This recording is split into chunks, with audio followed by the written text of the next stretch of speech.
দিদির আইবুড়ো ভাত খাওয়ানো হবে আমাদের বাড়িতে।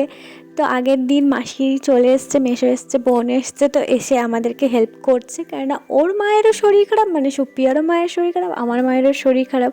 সো আমাদেরকে তো কাজ করতেই হবে। আমি আর বোন দুজনে মিলে প্রচুর কাজ করেছি। আর ফিশ ফ্রাইটাও আগের দিন বানিয়ে রাখা হচ্ছিল, কেন কালকে করা সম্ভব নয়। আর এখানে মেসো, মাসি, আমার বাবা, তারপরে হচ্ছে মা, সবাই কাজ করেছে।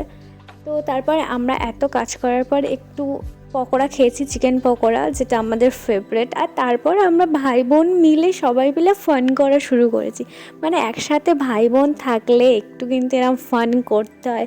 আর আমি তো নিজেই ভাবতে পারছিলাম না আমার দাদা আমার সাথে রিলস বানাবে, এটা তো আমার কাছে একদম অবিশ্বাস্যকর ব্যাপার। সো যাই হোক, খুব মজা করেছি, প্রচুর ফান করেছি, রিলস বানিয়েছি।